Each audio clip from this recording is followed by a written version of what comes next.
Hello students, welcome to Exampur और आप लोगों का स्वागत है यूजीसी क्लासेस बाय एग्जामपुर के चैनल पर। आज फिर से आप लोगों के लिए मैं लेकर आई हूँ कुछ प्रीवियस ईयर क्वेश्चंस जो कि ह्यूमन रिसोर्स मैनेजमेंट के हैं और एनटीए यूजीसी नेट कॉमर्स के पेपर के अंदर पूछे गए हैं। एज यू कैन सी कि हम लोगों ने अब तक 2011 तक के पेपर्स को हम लोगों ने सोल्व कर लिया है। आज जो हम पेपर सोल्व करने वाले हैं दैट इज जून 2012। तो जून 2012 के अंदर जो भी आप लोगों से क्वेश्चंस पूछे गए थे on the unit human resource management and business management उसको हम लोग करेंगे।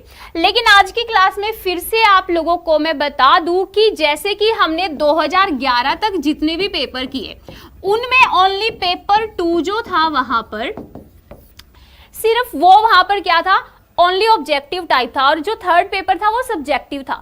लेकिन 2012 से क्या हो गया, आपका पेपर 2 एंड पेपर 3 दोनों ही यहां पर क्या हो गए, आप लोगों के ऑब्जेक्टिव हो गए। तो इसी से हम लोगों का सबसे बड़ा बेनिफिट ये है कि हम लोगों को अब ज्यादा से ज्यादा एमसीक्यू सोल्व करने को मिलेंगे और यू कैन से हमें ज्यादा से ज्यादा प्रैक्टिस करने को मिलेगी। तो कॉमर्स वालों के लिए प्रीवियस ईयर क्वेश्चन रहेंगे और जो एचआरएम लेबर लॉज के जो कोड 55 के स्टूडेंट है उनके लिए ये सभी क्वेश्चन एक बहुत अच्छा स्टोर हाउस बन सकता है एक्सपेक्टेड एमसीक्यूज का और सेम ऐसे ही मैनेजमेंट वाले स्टूडेंट्स का। ठीक है, तो चलिए फिर इसी के साथ आज की हमारी क्लास को शुरू करते हैं विद द फर्स्ट क्वेश्चन। सबसे पहला हमारे यहां पर जो क्वेश्चन है वो है मैच द लिस्ट का। मींस आपसे लिस्ट 1 यहां पर दी गई है, लिस्ट 2 दी गई है। लिस्ट 1 के अंदर कुछ फिलॉसफी, कुछ प्रिंसिपल्स, कुछ बुक्स और कुछ कॉन्ट्रीब्यूशंस के नाम दिए गए हैं। तो आपको यहां पर डिसाइड करना है कि ये जो फिलॉसफी या कॉन्ट्रीब्यूशन जो है ये लिस्ट 2 में से किसने दिए हैं। ठीक है, तो चलिए फिर हम इस क्वेश्चन को मिलकर सॉल्व करते हैं। सबसे पहला जो लिस्ट 1 के अंदर पॉइंट है that is the practice of management. अगर हम ध्यान से देखें तो पिछले 4-5 एग्जाम जो हमने सोल्व किए हर एक एग्जाम के अंदर द प्रैक्टिस ऑफ मैनेजमेंट से रिलेटेड क्वेश्चन पूछा गया, चाहे वो आपसे एमबीओ का पूछा गया, चाहे वो पीटर एफ ड्रकर का पूछा गया, तो आपसे किसी ना किसी कॉन्टेक्स्ट में वहां पर क्वेश्चन पूछा गया। तो द प्रैक्टिस ऑफ मैनेजमेंट जो है ये किसने दी है, ये पीटर एफ ड्रकर ने दी है। तो जैसे ही ए का मैच 4 हो जाएगा यहां पर, तो हमारा ए और डी जो है वो यहां पर क्रॉस हो जाएगा। और एक और बात ध्यान से सुन लो, बहुत बार ऐसा होता है कि पेपर 2 के अंदर आप लोगों से जो क्वेश्चन पूछा गया जिस कंसेप्ट पर, वही सेम आप लोगों से कंसेप्ट पर क्वेश्चन कहीं ना कहीं पेपर 3 के अंदर भी पूछा गया। तो आप लोगों को इस बात का भी यहां पर ध्यान रखना है। तो ए का मैच जैसे ही 4 हुआ तो आप लोग देखेंगे सी के मैच, सी ऑप्शन के अंदर भी मैच जो है ए का वो 4 है।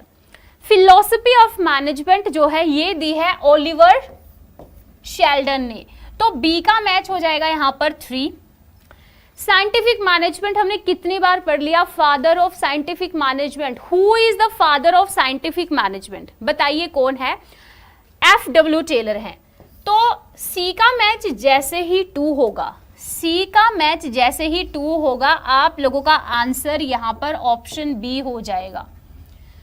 ठीक है, उसके बाद अगर आपको देखना है तो आप डी का मैच देख सकते हैं। Otherwise if you want to save your time for the next question you can skip the question here और फटाफट से बी इसका आंसर करके आप फर्दर नेक्स्ट क्वेश्चन पर जंप कर सकते हैं। जनरल और इंडस्ट्रियल एडमिनिस्ट्रेशन जो बुक है ये लिखी है हेनरी फ्योल ने, जिन्होंने 14 प्रिंसिपल्स भी दिए हैं। अब ये जो आप लोगों को मैं एक्स्ट्रा इंफॉर्मेशन यहां पर दे रही हूं एमबीओ के बारे में दी कि management by objective is given by Peter F Drucker and this concept is described in his book the practice of management. और इन दोनों पर ही आगे चलकर क्वेश्चन आएगा, तो देखते हैं आप लोग उसको कितने अच्छे से सोल्व कर पाएंगे। 4 3 2 1 is the right answer for question 21। और आज के क्वेश्चन मैं आप लोग को बहुत अच्छे से और जल्दी जल्दी समझाऊंगी क्योंकि हमें बहुत सारे क्वेश्चंस को समझना है। लेकिन अगर आप में से किसी स्टूडेंट को धीरे धीरे चीजों को समझना है तो आप लोग वीडियो की स्पीड को कम करके भी अपनी कन्वीनियंस के अकॉर्डिंग लेक्चर्स को देख सकते हो। सेकंड क्वेश्चन यहां पर क्या कहता है, आइडेंटिफाई मतलब पहचानो the correct sequence of steps involving planning. Planning के अंदर बहुत सारे स्टेप्स होते हैं, तो आपको उन सभी स्टेप्स, यहां पर आपको प्लानिंग के स्टेप्स दिए गए हैं, 5 पॉइंट दिए गए और पांचों ही प्लानिंग के स्टेप है। आप लोगों को ये देखना है कि पांचों स्टेप्स की जो राइट सीक्वेंस होगी वो क्या होगी, ठीक है। तो सबसे पहला पॉइंट यहां पर है selecting the best course of action. Second point is establishing the sequence of activities. Point third is establishment of objectives. Point fourth evaluating alternative courses and point fifth is determining alternative courses. तो इसका order हम लोग मिलकर बनाएंगे और फिर देखेंगे कि हमारा राइट आंसर ABCD में से क्या होगा। देखो, जब भी आप प्लानिंग करते हो तो सबसे पहले आप क्या करते हो, सबसे पहले तो आप ऑब्जेक्टिव्स को, उद्देश्य को डिसाइड करते हैं ना कि what will be your objectives for next 5 year या फॉर नेक्स्ट 1 ईयर। तो सबसे पहले हम लोग क्या करते हैं, एस्टैब्लिशमेंट ऑफ ऑब्जेक्टिव। तो this will be our first step. तो आप लोग देखेंगे कि तीसरे पॉइंट पर जो स्टेप है वो हमारा सबसे पहला स्टेप रहेगा प्लानिंग प्रोसेस का। तो जैसे ही थर्ड हुआ वैसे ही आप लोगों का A और C क्रॉस हो गया, मतलब अब हमें B और D में से ऑप्शन अपना चूज करना है। आपने ऑब्जेक्टिव्स को सेट कर दिया, फाइनलाइज कर दिया, भाई ये हमारे ऑब्जेक्टिव हमें अचीव करने हैं।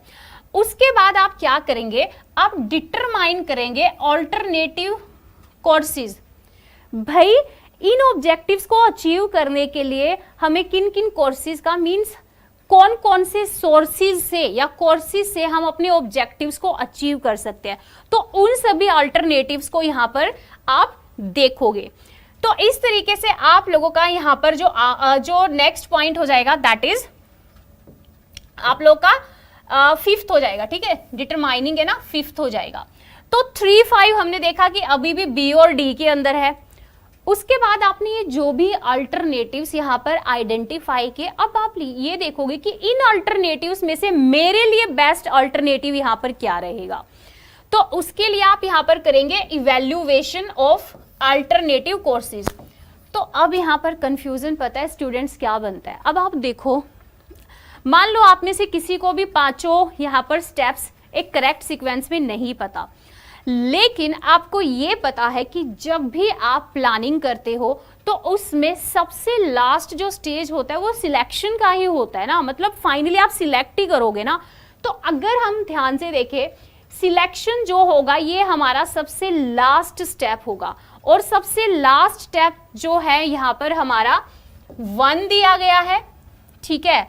अब यहाँ पर हम देखें 3, 5, 4 मीन्स इवैल्यूएशन करना, इवैल्यूएट करना अल्टरनेटिव कोर्स ऑफ एक्शन को। ये किस में दिया गया है, ये ऑप्शन बी में दिया गया है, ठीक है। तो हमारा आंसर हो जाएगा यहाँ पर ऑप्शन बी, क्योंकि आइडेंटिफाई करने के बाद नेक्स्ट जो स्टेप होता है, आप ये देखते भी हमारे लिए कौन सी डायरेक्शन सही रहेगी ऑब्जेक्टिव्स को अचीव करने के लिए। देयर कैन बी 2 और मोर डायरेक्शन जिनकी हेल्प से आप ऑब्जेक्टिव को अचीव कर सकते हो, लेकिन आपके लिए उनमें से सबसे अच्छी कौन सी रहेगी, तो वो आता है इवैल्यूएशन में। और इवैल्यूएशन जो है 4th पॉइंट, ये बी ऑप्शन के अंदर दिया गया है, तीसरा स्टेप, तो यही हमारा आंसर होगा। उसके बाद हो जाएगा establishing the sequence of activities में क्या क्या एक्टिविटीज होंगे और फाइनली फिर सिलेक्ट करना। तो 3, 5, 4, 2, 1 is the correct order of planning process, ठीक है। तो इस तरीके से आप लोगों को ये क्वेश्चन यहां पर सोल्व करना है। ये जो क्वेश्चन है ना, इसको थोड़ा सा अपना प्रेजेंस ऑफ माइंड लगाकर, थोड़ी सी अपनी प्रीवियस नॉलेज को, इवन अगर आप अपनी थोड़ी सी यहाँ पर हल्की सी भी कॉमन सेंस को या इंटेलिजेंस लेवल को यूज कर लोगे, देन आप इस क्वेश्चन को बहुत अच्छे से सोल्व कर पाओगे। देखो असर्शन यहाँ पर क्या कहा गया है, 1 can be sure about future course of actions by making good plans। भाई एक जो पर्सन है वो सुनिश्चित कर सकता है अपने फ्यूचर कोर्स ऑफ एक्शन को, भाई फ्यूचर में क्या क्या चीज़ों से, किन किन अपॉर्चुनिटीज से वो फायदा उठा सकता है, बेनिफिट ले सकता है। तो इस कोर्स ऑफ एक्शन को लेकर वो सुनिश्चित हो सकता है, श्योर हो सकता है बाय मेकिंग गुड प्लान। भाई अगर आपने अच्छे प्लान बनाए हैं, अपने पास्ट इवेंट्स को ध्यान में रखकर चीज़ों को अच्छे से एनालिसिस करके आपने प्लानिंग की है फ्यूचर एक्शंस के लिए, तो यही गुड प्लान्स जो होंगे जो कहीं ना कहीं आपको श्योरिटी देंगे कि भाई आपके ऑब्जेक्टिव्स वहां पर अचीव होंगे। तो बताइए यहाँ पर असर्शन क्या होगा? तो असर्शन बिल्कुल करेक्ट है। ठीक है, अब रीजन को डिस्कस करते हैं। रीजन ये कह रहा है कि planning brings certainty in future course of action of an organisation. क्या फ्यूचर के बारे में कोई भी चीज सर्टेन हो सकती है? आप कितना देखो, आप ऐसा है कि आप अगर प्लानिंग कर लोगे तो आप फ्यूचर की जो अनसर्टेनिटीज है उनसे थोड़ा सा लड़ पाओगे, उनसे थोड़ा सा कॉम्पीट कर पाओगे। लेकिन आप कितनी भी अच्छी प्लानिंग कर लो, आप कितने भी अच्छे कोर्स ऑफ एक्शन बना लो, भाई फ्यूचर को लेकर कोई भी बिजनेस ऑर्गेनाइजेशन या कोई भी एंटरप्रेन्योर सर्टेन या और यू कैन से सर्टेनिटी वहां पर नहीं आ सकती, निश्चितता वहां पर नहीं आ सकती। तो यहां पर ये जो सर्टेनिटी वाली बात कही गई है कि भी प्लानिंग जो है वो निश्चितता लेकर आती है फ्यूचर कोर्स ऑफ एक्शन में एक ऑर्गेनाइजेशन के अंदर। आप कंपटीशन में बने रह सकते हो लेकिन सर्टेनिटी जो है वो नहीं आती। ठीक है, आप श्योरिटी कर सकते हो वहां पर लेकिन सर्टेनिटी नहीं आएगी, और इसी के लिए रीजन बिकम्स रॉन्ग हियर। तो रीजन जो है यहां पर बिल्कुल गलत हो जाएगा।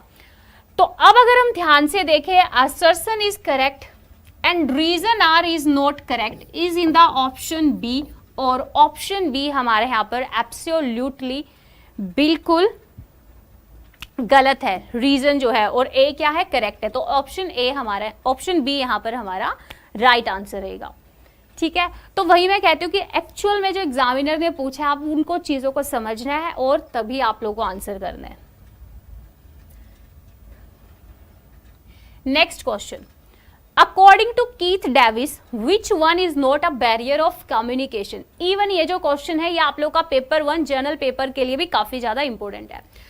तो आपको यह बताना कि कीथ डेविस के द्वारा इनमें से कौन सा कम्युनिकेशन का बैरियर नहीं है, और यू कैन से कम्युनिकेशन के अंदर बाधा उत्पन्न नहीं करता।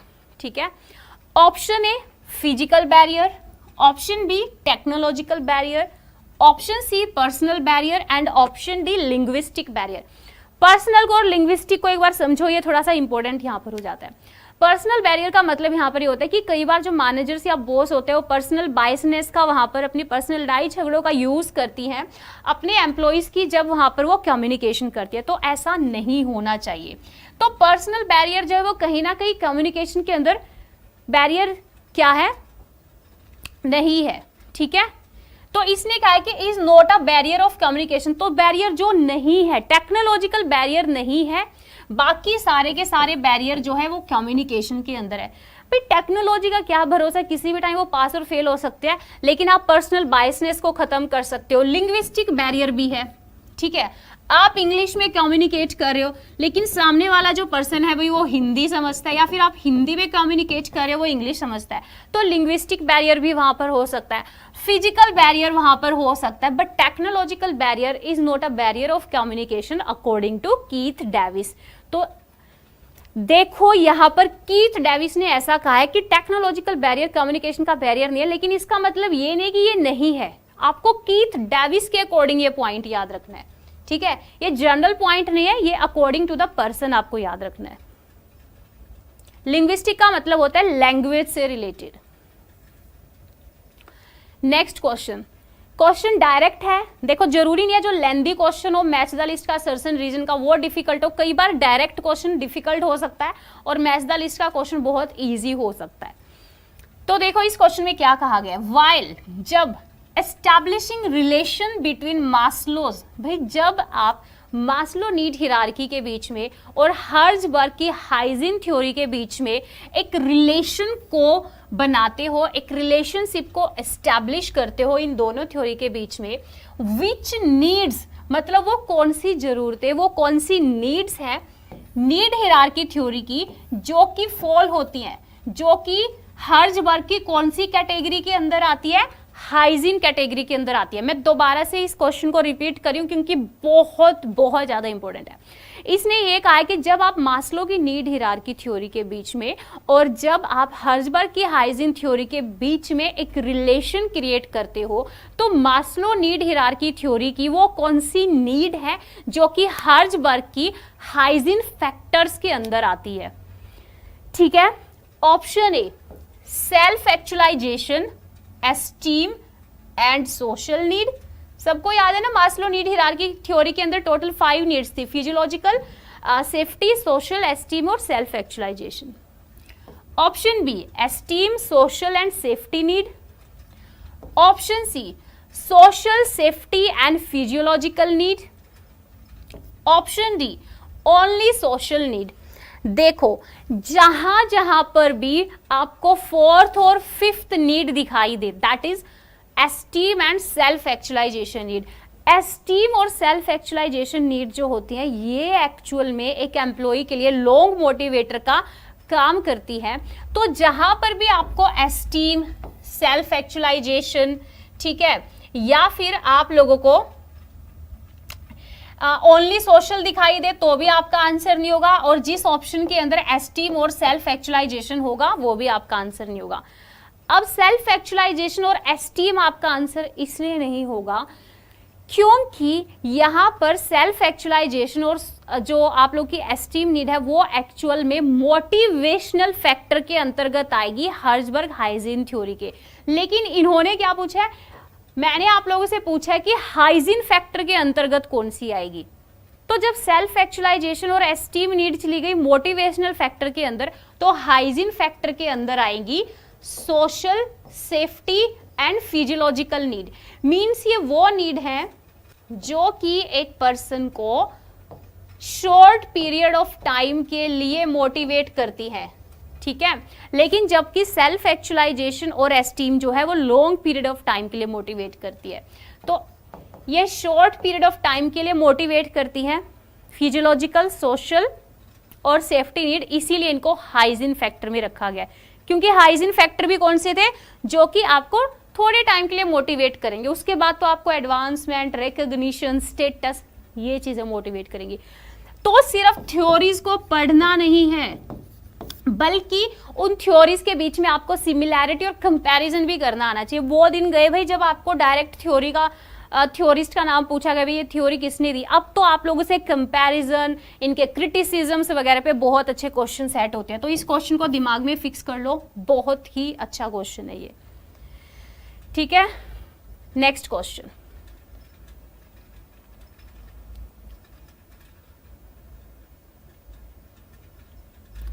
ट्वेंटी 29th क्वेश्चन है, टू मैनेज, पढ़ो क्वेश्चन को एक बार।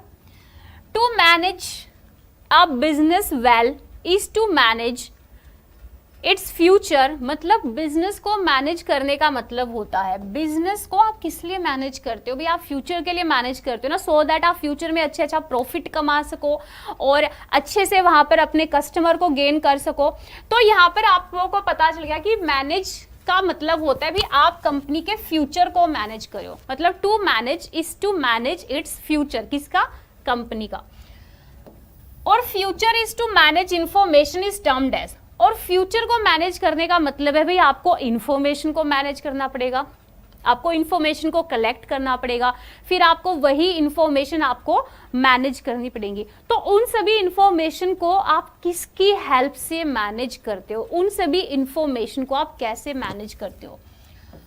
Option A management information system की हेल्प से, जिसको शॉर्ट में MIS भी बोला जाता है, और कई बार आप लोगों से इस MIS की फुल फॉर्म भी डायरेक्ट पूछ ली जाती है। Next is marketing information system, C is future information system और D is journal information system. अब बहुत सारे स्टूडेंट गलती कर देंगे कि फ्यूचर के बारे में बात हो रही है तो फ्यूचर इंफॉर्मेशन सिस्टम होगा। फ्यूचर इंफॉर्मेशन सिस्टम कोई ऐसा होता ही नहीं है सिस्टम, ठीक है।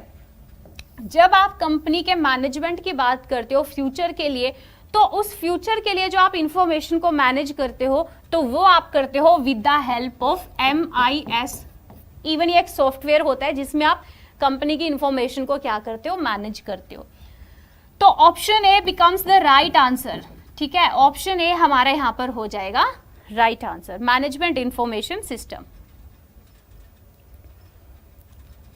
Next question, which four are the factors influencing the human resource management of an organisation. इनमें से देखो आपको 5 पॉइंट दिए गए हैं यहाँ पर 1 2 3 4 5, आपको ये बताना इन पांचों में से आपको 4 चूज करने हैं कोड्स के अंदर। इन पांचों में से वो कौन से 4 फैक्टर्स हैं जो कि इन्फ्लुएंस करते हैं, जो कि प्रभावित करते हैं ह्यूमन रिसोर्स मैनेजमेंट को एक ऑर्गेनाइजेशन के अंदर। ठीक है, तो आप लोग को हिंट दे देती हूं मैं, इन पांचों में से कोई ना कोई एक पॉइंट जो है वो पॉजिटिव कॉन्टेक्स्ट में जाता है, ना कि इन्फ्लुएंस करने के कॉन्टेक्स्ट में। ठीक है, तो देखो पॉइंट 1 क्या कहता है, साइज ऑफ वर्क फोर्स। भाई आपकी कंपनी का जो वर्क फोर्स का जो साइज है, भाई जितने ज्यादा एम्प्लॉय आपकी कंपनी के अंदर होंगे उतना ही वो आपकी कंपनी को इन्फ्लुएंस ज्यादा करेंगे। भाई ज्यादा एम्प्लॉय तो ज्यादा नंबर में वहां पर क्या होगा, इन्फ्लुएंस क्रिएट होगा। एम्प्लॉय एक्सपेक्टेशन, भाई आपका एम्प्लॉय आपसे जितनी ज्यादा उम्मीद करेगा, जितनी ज्यादा एक्सपेक्टेशन करेगा, वहां पर क्या होगा, कहीं ना कहीं वो आपके एचआरएम को, ह्यूमन रिसोर्स मैनेजमेंट को इन्फ्लुएंस करेगा। कंपोजिशन ऑफ वर्कर हो गया, ठीक है, और पॉलिटिकल इन्फ्लुएंस, भाई जो हमारे लीगल जो कानून होते हैं वहां पर चेंजेस होते रहते हैं कंपनी को लेकर, ह्यूमन रिसोर्स को लेकर। ठीक है, इवन जो जॉब या प्लेसमेंट वगैरह होती है उसमें रिजर्वेशन सिस्टम होता है, तो इन चीजों की वजह से भी क्या होती है भाई, एक ऑर्गेनाइजेशन इन्फ्लुएंस होती है। चेंजेस इन टेक्नोलॉजी, भाई आज आपने अपनी कंपनी के अंदर एक अच्छी सी टेक्नोलॉजी लेकर आए थे, पैसा लगाया था, 1 साल बाद नई टेक्नोलॉजी आ गई, फिर से आपको पैसा लगाना पड़ेगा। तो टेक्नोलॉजी भी आपकी कंपनी को क्या करती है, इन्फ्लुएंस करती है। तो इन पांचों में से जो 4 कंपनी को इन्फ्लुएंस करते हैं, आप लोगों को एक्चुअल में उन चारों को चूज करना है। ठीक है, तो देखो साइज ऑफ द कंपनी करती है भाई, एम्प्लॉयज एक्सपेक्टेशन करती है, पॉलिटिकल इन्फ्लुएंस करता है, और चेंजेस इन टेक्नोलॉजी भी कंपनी को इन्फ्लुएंस करते हैं। बट अगर हम लोग बात करें यहां पर कंपोजिशन ऑफ वर्कर जो है, ये कंपोजिशन ऑफ वर्क, भाई जब वर्क फोर्स कंपोजिट होकर एज अ टीम वर्क वहां पर काम करेगा तो आपकी कंपनी को इन्फ्लुएंस थोड़ी ना करेगा, बल्कि वो तो आपको बेनिफिट है, भी आपका ह्यूमन रिसोर्स मिलकर काम कर रहा है। तो कंपोजिशन ऑफ वर्क फोर्स ये इन्फ्लुएंस नहीं करेगा एक ऑर्गेनाइजेशन को। तो जहां पर भी आपको 3 दिखे, ठीक है, जहां पर भी आपको 3 दिखे वो आप लोगों का आंसर नहीं होगा, क्योंकि कंपोजिशन ऑफ वर्कर ये वो एलिमेंट नहीं है जो कंपनी को नेगेटिवली इन्फ्लुएंस करेगा। तो इसीलिए हमारा आंसर यहां पर हो जाएगा ऑप्शन सी, 1 2 4 5 वो 4 एलिमेंट है जो कि कंपनी को इन्फ्लुएंस करेंगे। ठीक है, तो इस तरीके से भी आप लोग क्वेश्चन को सोल्व कर सकते हो। नेक्स्ट भाई अगेन असर्शन एंड रीजन का क्वेश्चन है। पेपर 2 के अंदर ना जून 2012 के अंदर पेपर 2 के अंदर आप लोगों से कहीं ना कहीं थोड़े लेंथी और डिफिकल्ट क्वेश्चन पूछे गए हैं, लेकिन जब हम पेपर 3 को सोल्व करेंगे तो वो थोड़े से इजी क्वेश्चन है, और कहीं ना कहीं इन्हीं क्वेश्चन में से वो क्वेश्चन उठाए गए हैं। तो इनको अच्छे से समझ लो, तो हो सकता है पेपर 2 के अंदर अच्छे से समझ लोगे तो पेपर 3 के क्वेश्चंस को वैसे ही सोल्व कर दोगे। असर्शन क्या कहता है यहां पर, समझो, one can not be sure about the quality of appraisal on the basis of length of service. Means कोई एम्प्लॉय 10 साल काम करके गया और कोई एम्प्लॉय, देखो ए जो एम्प्लॉय है भाई इसने कंपनी के अंदर 5 साल काम किया, और बी जो एम्प्लॉय है इसने कंपनी के अंदर 10 साल काम किया। अब क्या किसी एम्प्लॉय की सर्विस की लेंथ से आप पता कर सकते हो कि वो कितना अच्छा उसने काम किया, कितनी अच्छी उसने performance the? Length of service पर डिपेंड नहीं करेगा कि एक एम्प्लॉय ने कितना अच्छा काम किया। हो सकता है इसने 5 साल में कंपनी को इतनी ज्यादा ग्रोथ दे दी हो जो कि ये जो पर्सन है ये 10 साल में ना दे पाया हो।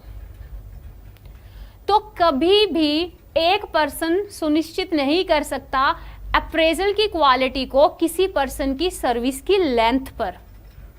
ठीक है, तो ये हो गया असर्शन। डिसाइड करो असर्शन करेक्ट हो गया नहीं होगा, मैंने आप लोगों को समझा दिया। अब यहाँ पर रीजन क्या कह रहा है कि इनिशियल अप्रेजल, भाई जैसे ही आप कंपनी के अंदर आए, आपकी ज्वाइनिंग हुई, उस टाइम पे जो आपकी परफॉर्मेंस अप्रेजल होगी उसमें, और प्रमोशनल अप्रेजल जो होगी, मतलब आपने कंपनी के अंदर काम कर लिया, अब कंपनी आपकी परफॉर्मेंस अप्रेजल करेगी और ये देखना चाहते कि आप प्रमोट करने के लिए डिजर्विंग कैंडिडेट है या नहीं है। तो इनिशियल जो अप्रेजल होती है और प्रमोशनल जो अप्रेजल होती है उनको सेपरेटली, मतलब अलग अलग किया जाता है, ऑब्वियस सी बात है, एंड डिफरेंटली, और अलग तरीके से किया जाता है, since the length of service is different. क्योंकि भाई जब आप आए थे कंपनी के अंदर कुछ दिन आपने काम किया था, लेकिन प्रमोशन के लिए जो अप्रेजल होगा उसमें आपने हो सकता है 2-3 साल के लिए काम किया हो, तो वो जो लेंथ में डिफरेंस है उसकी वजह से इनिशियल अप्रेजल और प्रमोशनल अप्रेजल के अंदर क्या होगा, अलग अलग तरीके से उनको किया जाएगा। तो रीजन तो देखो बिल्कुल करेक्ट है, मुझे आप लोगों से पूछना है असर्शन के बारे में। असर्शन मैंने समझा दिया, बताओ ये सही है या गलत। भाई एक पर्सन सुनिश्चित नहीं हो सकता एक पर्सन की परफॉर्मेंस को लेकर इस बात पर कि उसने कितना लंबा काम किया है, लेंथ ऑफ द सर्विस पर डिपेंड नहीं करता उसकी परफॉर्मेंस अच्छी या बुरी होना। ठीक है, तो ये हमारा बिल्कुल राइट है, दोनों ही स्टेटमेंट्स यहां पर बिल्कुल सही हैं। अगर यहां पर नोट नहीं होता ना, अगर यहां पर नोट नहीं होता तो असर्शन बन जाता गलत, क्योंकि फिर आप ये कहते भाई हम बिल्कुल सुनिश्चित कर सकते हैं, इसका मतलब तो अभी जिसने 10 साल काम किया उसकी परफॉर्मेंस अच्छी ही रही होगी और जिसने 5 साल किया उसकी परफॉर्मेंस अच्छी नहीं रही होगी। ठीक है, तो नोट की वजह से ही ये स्टेटमेंट यहां पर सही हुई है। Both are correct, assertion and reason. Next question,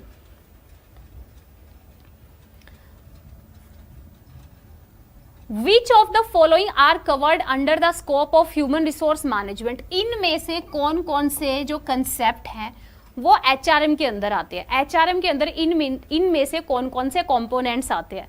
फिर आपको 5 यहाँ पर कंपोनेंट्स दिए गए हैं, पांचों ही एलिमेंट्स को पढ़ने के बाद यू हैव टू डिसाइड कि इनमें से कौन कौन से ह्यूमन रिसोर्स मैनेजमेंट में आते हैं। ठीक है, तो सबसे पहला पॉइंट यहाँ पर है forecasting human resource need, means यहां पर आप ये देखेंगे कि आपको कितने ह्यूमन रिसोर्स की यहां पर जरूरत है। ठीक है, फोरकास्ट का मतलब होता है एस्टिमेट लगाना। रिप्लेसमेंट प्लानिंग, ठीक है, पहला पॉइंट तो है इंक्लूडेड। रिप्लेसमेंट प्लानिंग का भाई इस एम्प्लॉय को उस एम्प्लॉय की जगह पर रिप्लेस कर दो और उसको इसकी जगह पर रिप्लेस कर दो, या फिर कई बार ये भी हो सकता है कि आपको अब कंपनी में रिप्लेस किया जा रहा है विद अदर एम्प्लॉय, मीन्स इसका मतलब ये भी हो सकता है कि आपको निकाला जा रहा है, तो ये भी इंक्लूडेड है। तीसरा है ह्यूमन रिसोर्स डायनामिक, भाई ह्यूमन रिसोर्स के अंदर चेंजेस होते रहते हैं। ठीक है, जो ह्यूमन है जो एम्प्लॉय है वो आते जाते रहते, तो ये भी इंक्लूडेड है। उसके बाद है ह्यूमन रिसोर्स डेवलपमेंट प्लानिंग। ठीक है, ह्यूमन रिसोर्स डेवलपमेंट प्लानिंग, भाई आप जो ह्यूमन रिसोर्स HRD की जो प्लानिंग करते हो, भैया आपको अपने ह्यूमन रिसोर्स को क्या क्या ट्रेनिंग और डेवलपमेंट प्रोग्राम देने हैं, तो ये भी आप लोगों का HRM के अंदर इंक्लूडेड है। ह्यूमन रिसोर्स ऑडिट क्या होता है, प्लीज इसको समझ लो आप लोग, ये थोड़ा सा इंपॉर्टेंट टर्म यहाँ पर है। ऑडिट का मतलब क्या होता है, चेक करना। ठीक है, अब आप ह्यूमन रिसोर्स ऑडिट की बात कर रहे हो, तो दैट मीन्स आपका ये जो ह्यूमन है, ये जो ह्यूमन रिसोर्स है, आप इसको ऑडिट करोगे। मीन्स इस ह्यूमन रिसोर्स के लिए आपने जो भी प्रोसेसेस, जो भी प्रैक्टिसेस आप लोगों ने फाइनल की थी, आप उन सभी प्रोसेसेस और प्रैक्टिसेस को क्या करोगे, ऑडिट करोगे, चेक करोगे कि वो सही से काम कर रही है नहीं कर रही है, परफॉर्मेंस सही चल रही है नहीं चल रही है। तो ये सारे ही यहाँ पर क्या होंगे भाई, HRM के अंदर इंक्लूडेड है। प्लानिंग भी, रिप्लेसमेंट प्लानिंग भी, ह्यूमन रिसोर्स डायनामिक भी, HRD प्लानिंग भी और HR ऑडिट भी। नेक्स्ट क्वेश्चन,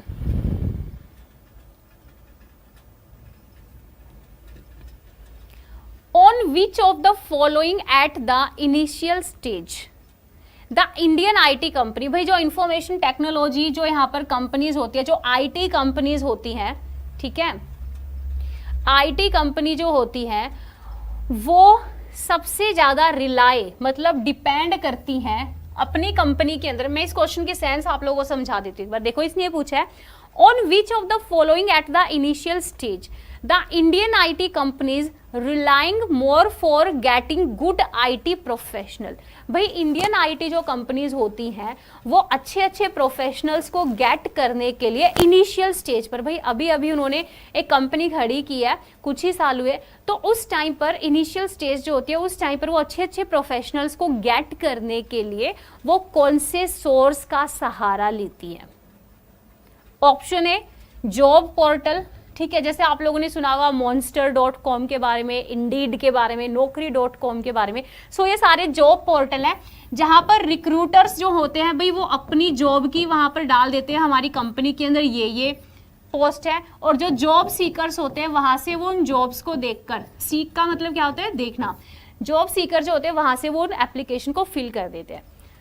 प्लेसमेंट एजेंसीज कौन सी होती है भी? जो कि एक कंपनी को एम्प्लॉयज प्रोवाइड करती है। कैंपस प्लेसमेंट, भाई आप डायरेक्टली, ठीक है, आप डायरेक्टली आईटीज के अंदर जाओगे, मतलब उन कॉलेजेस यूनिवर्सिटीज के अंदर जाओगे और वहां से आप डायरेक्टली जो स्टूडेंट्स हैं उनको गेन करोगे। तो यहां पर जब हम बात करते हैं इनिशियल स्टेज की, तो वहां पर सबसे ज्यादा जो आईटी कंपनीज यूज करती हैं दैट इज कैंपस प्लेसमेंट। ठीक है, कैंपस प्लेसमेंट मतलब वो जो कॉलेज, वो जो कैंपस होता है जहां पर भाई वो बच्चे, वो स्टूडेंट्स पढ़ रहे हैं, वहां से एक्चुअल में वो अच्छे अच्छे प्रोफेशनल्स को गेट करते हैं। याद रखना इसको, कहीं ऑल ऑफ द अबव करके आ जाओ। नेक्स्ट क्वेश्चन देखो क्या रहेगा, एक बार स्टेटमेंट्स को पढ़ो।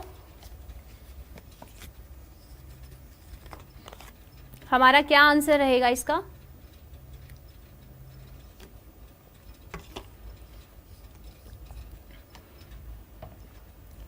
स्टेटमेंट 1 क्या कह रही है यहां पर? Labour always get a major share of productivity gains.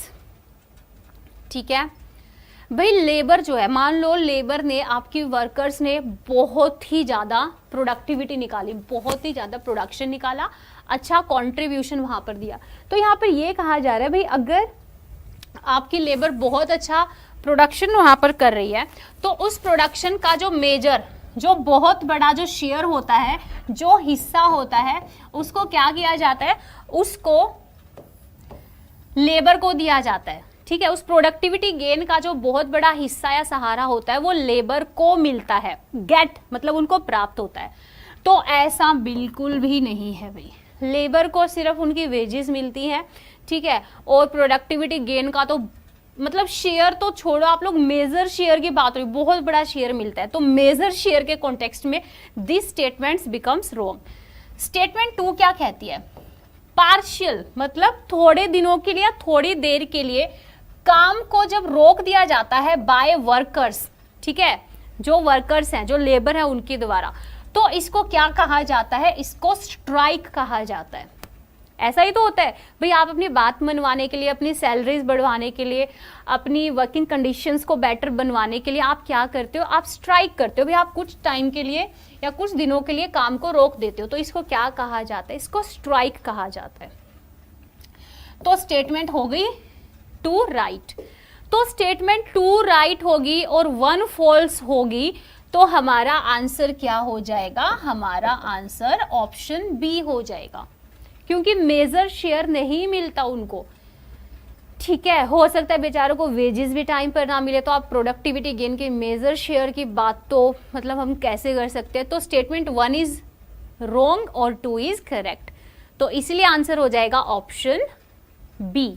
ठीक है, तो देखो ये तो अब तक हम लोगों ने जितने भी क्वेश्चन किए ह्यूमन रिसोर्स मैनेजमेंट में, ये आप लोगों के पेपर 2 के अंदर आए थे, लेकिन पेपर 3 के अंदर आप लोगों के जो क्वेश्चन आए थे उनको अब हम लोग डिस्कस करेंगे। और जैसा कि मैंने कहा कि अगर आप लोगों ने पेपर 2 के क्वेश्चंस को अच्छे से समझ लिया होगा तो बहुत सारे क्वेश्चन पेपर 3 के अंदर पेपर 2 वाले क्वेश्चंस में से, और you can say same concept में से उठाए हुए थे। जैसे क्वेश्चन आप लोगों के सामने आएगा आप लोग खुद कहोगे। देखो, Which one of the following is not the operative function of human resource management? मैंने आप लोगों को एक दिन बताया था, जो ह्यूमन रिसोर्स मैनेजर होता है उसको 2 टाइप के फंक्शंस को परफॉर्म करना होता है। एक तो हो गया मैनेजरियल, ध्यान से सुन लो, हो सकता है इसके अंदर आप लोगों को हिंट मिल जाए, क्वेश्चन को सॉल्व कर दो। मैनेजरियल फंक्शंस जिसमें आते हैं planning, organising, staffing, directing and controlling. Second होता है ऑपरेटिव फंक्शन, जिसके अंदर आते हैं आप लोगों का मेंटेनेंस हो गया, रिकॉर्ड एंड रिसर्च हो गया, ठीक है, प्रोक्यूरमेंट हो गया, डेवलपमेंट हो गया, मेंटेनेंस हो गया। तो ये आप लोग के आते हैं ऑपरेटिव के अंदर। तो एक एचआर मैनेजर को दोनों ही फंक्शंस को परफॉर्म करना होता है। तो ऑपरेटिव फंक्शंस आर डिफरेंट और मैनेजरियल फंक्शंस ये अलग होते हैं ऑपरेटिव से।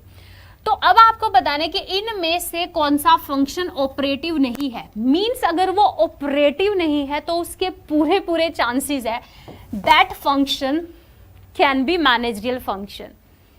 Option A development, option B controlling, option C compensation, इसका मतलब होता है रीम्यूनरेशन,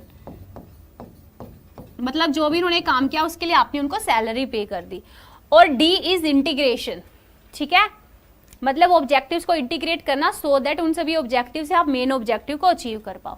तो डेवलपमेंट जो है ये ऑपरेटिव फंक्शन है, कॉम्पनसेट करना ऑपरेटिव फंक्शन है, इंटीग्रेशन करना ऑपरेटिव फंक्शन है, लेकिन कंट्रोलिंग जो है ये ऑपरेटिव फंक्शन नहीं है। Controlling is the last function of management and that is controlling. तो ये मैनेजरियल फंक्शन है, ठीक है। तो आप लोगों को बताना था कि इनमें से ऑपरेटिव फंक्शन कौन सा नहीं है। लेकिन अगर एग्जामिनर आप लोग से पूछ लेता कि which of the following is the operative function, तो कहीं ना कहीं आपको 3 दे दिए जाते।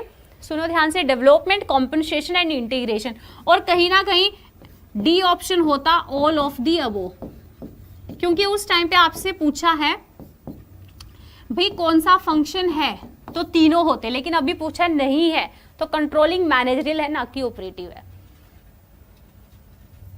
Next, which one of the following is not in sequence of personal training procedure, ठीक है।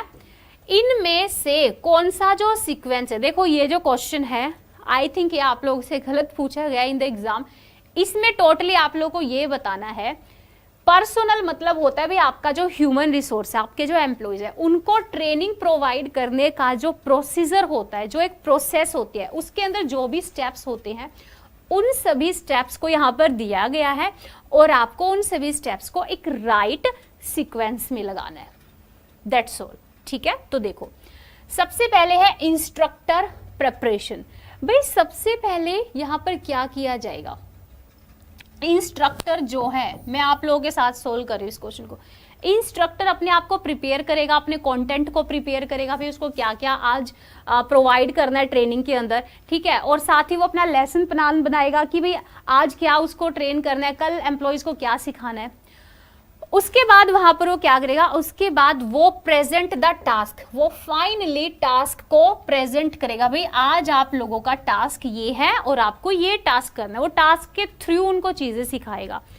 तो अगर आपको इस पूरी की पूरी पर्सनल ट्रेनिंग प्रोसीजर के स्टेप्स नहीं पता थे तो आप सिर्फ स्टार्टिंग के 2 स्टेप्स को भी यहां पर श्योर करके इस क्वेश्चन को सोल्व कर सकते थे। क्योंकि अगर आप ध्यान से देखें तो सिर्फ और सिर्फ ऑप्शन ए के अंदर पहला जो पॉइंट है, चलो ये तो सी के अंदर भी था पहला, लेकिन सेकंड जो स्टेप है that is present the task, वो सिर्फ और सिर्फ ऑप्शन ए के अंदर दिया गया है। सिर्फ और सिर्फ किसके अंदर दिया गया है, ऑप्शन ए के अंदर दिया गया है। तो ऐसे भी आप इस क्वेश्चन को सोल्व कर सकते थे, क्योंकि जैसा कि मैंने पहले बताया नेगेटिव मार्किंग नहीं है। तो अगर आप किसी क्वेश्चन पर श्योर हो और वो सिर्फ एक ही ऑप्शन के अंदर है तो आप उसको आंसर फिल कर दो भाई, ठीक है। तीसरा क्या होगा, आपने जो भी उनको टास्क प्रेजेंट किया खुद से करके, फिर वो सभी एम्प्लॉय उस टास्क को, उस परफॉर्मेंस को ट्राई करेंगे, ठीक है।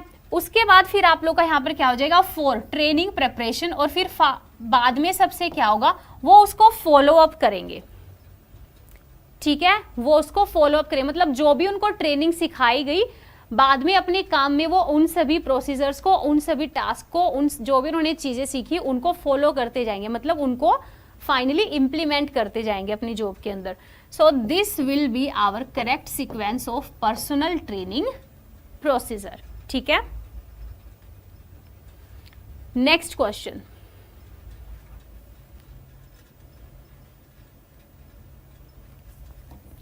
अंडर विच मैथड, इनमें से कौन से मैथड में या कौन सी टेक्निक में परफॉर्मेंस अप्रेजल के कुछ मेथड दिए गए हैं आपको, like grading is one of the performance appraisal method, person to person comparison, मतलब आपने पहले ए को बी के साथ कंपेयर किया, फिर ए को सी के साथ किया, फिर बी को सी के साथ कंपेयर किया, तो आप पर्सन टू पर्सन कंपेयर करो। These all are the methods of performance appraisal. लेकिन आपको चूज करना है कि इनमें से वो परफॉर्मेंस अप्रेजल का कौन सा मेथड है जिसमें वन पर्सन, मतलब एक पर्सन को कंपेयर किया जाता है बाकी सभी के साथ।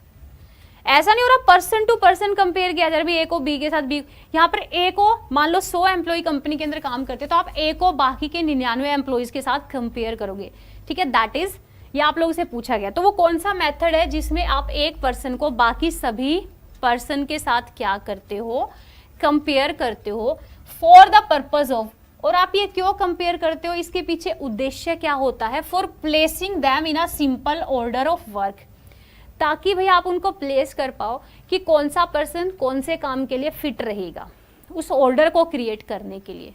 तो उस मेथड को क्या कहते हैं जिसमें एक पर्सन को बाकी सबसे कंपेयर किया जाता है। Option A grading, option B person to person comparison, option C ranking and option D none of these. तो इसको कहा जाता है यहाँ पर रैंकिंग। रैंकिंग में ऐसा होता है जब आप एक पर्सन को बाकी के सभी लोगों के साथ क्या करते हो, कंपेयर करते हो। देखो ग्रेड के अंदर तो वैसे भी पॉइंट्स प्रोवाइड नहीं किए जाते, वहां पर तो आपको ग्रेड दी जाती है, जैसे आजकल स्कूल्स वगैरह में भी सिस्टम हो गया।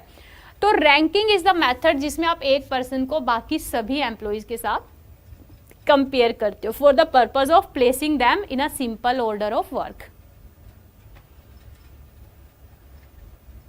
Next question. Which one of the following is not the fundamental procedure that should be considered for the collective bargaining?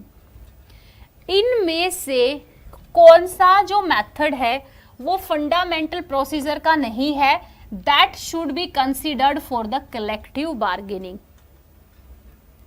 ठीक है, मतलब सीधा सा ये है कि कलेक्टिव बार्गेनिंग के अंदर आप इनमें से कौन सा मेथड यूज नहीं कर सकते। कलेक्टिव बार्गेनिंग का मतलब मैंने आप लोगों को समझाया था, इसका मतलब ये होता है कि एम्प्लॉयज और एम्प्लॉयर जो होते हैं भाई वो बार्गेन करते हैं कलेक्टिवली एक दूसरे के साथ, और फाइनली वो एक ऐसे पॉइंट पर एग्री हो जाते हैं जिस पर दोनों मानते हैं, दोनों म्यूचुअल वहां पर एग्री हो जाते हैं, तो दैट इज कलेक्टिव बार्गेनिंग।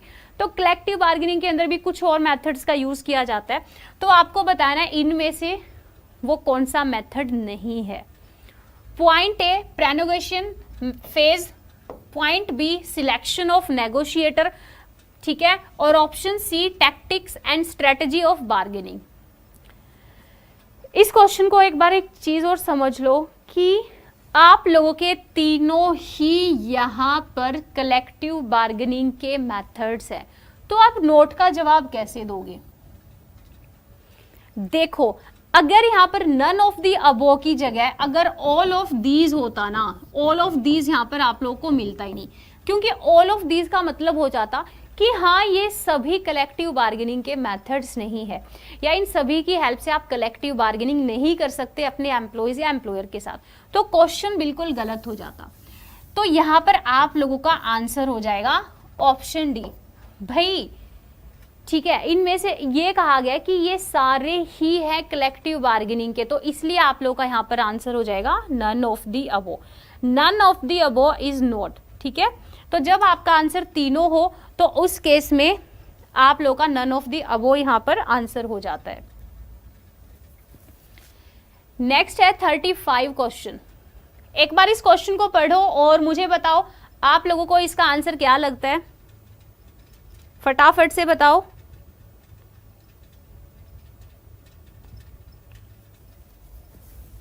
देखो असर्शन क्या कह रहा है, the firm must go to the external source of lower entry job.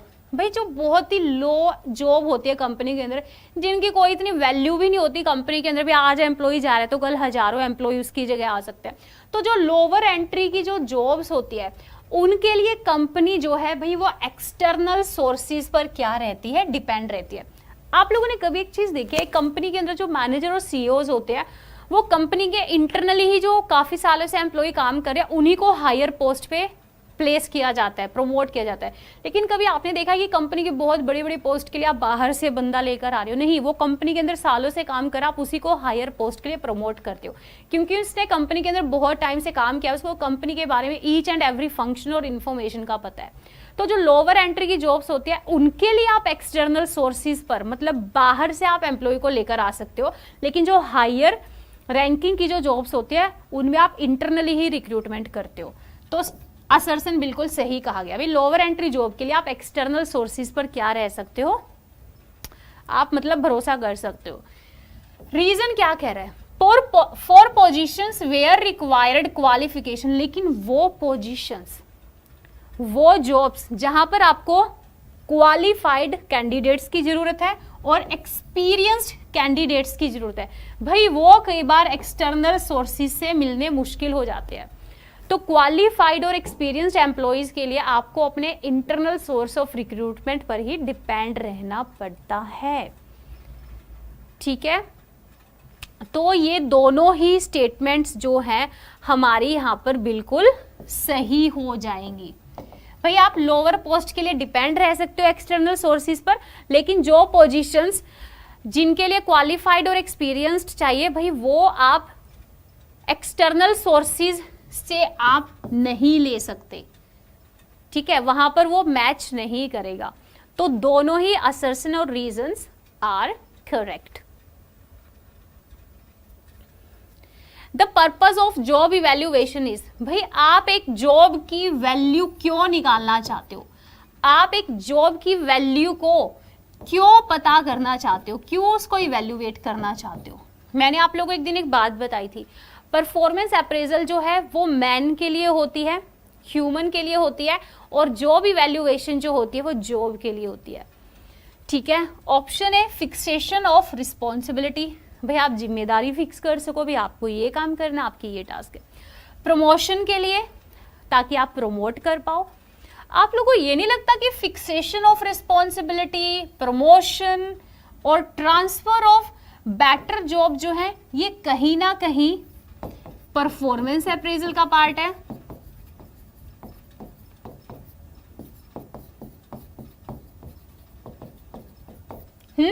भाई आप किसी के परफॉर्मेंस को देख कर डिसाइड करोगे उसको क्या जिम्मेदारी देनी है, उसको प्रमोट करना है या डिमोट करना है। उसको उसकी परफॉर्मेंस अगर अच्छी है लेकिन वो फिलहाल लोअर जॉब पे काम कर रहे हैं तो आप उसको बेटर जॉब पे ट्रांसफर करोगे।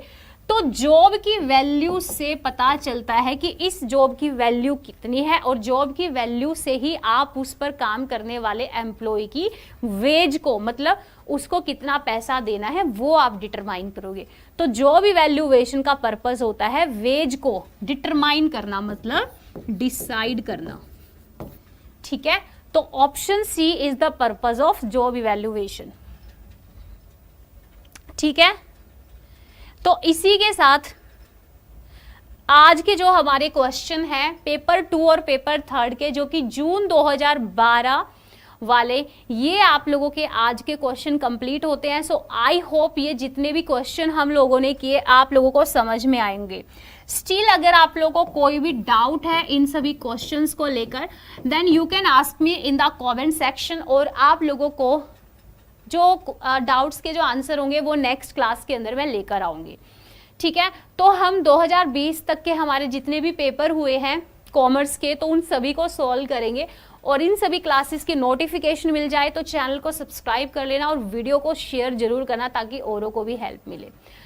एंड वन मोर थिंग, अगर आप इन सभी क्लासेस की पीडीएफ चाहते हैं, मीन्स आपने क्लास से पढ़ लिया उसके बाद आप पीडीएफ को भी एक बार थोड़ा पढ़ना चाहते हैं, तो इन सभी पीडीएफ को हमारा टेलीग्राम चैनल है, ठीक है, UGC classes bye Exampur, means जो यूट्यूब चैनल का नाम है सेम वही आप टेलीग्राम पे जाके सर्च करोगे तो वहां पर आप लोगों को इन सभी क्लासेस की फाइल, पीडीएफ फाइल वहां पर मिल जाएगी। ठीक है, तो इसी के साथ चलिए आज की क्लास को हम करते हैं एंड, और मिलते हैं हमारी नेक्स्ट क्लास के अंदर। So till then, happy learning to all of you, bye bye, take care.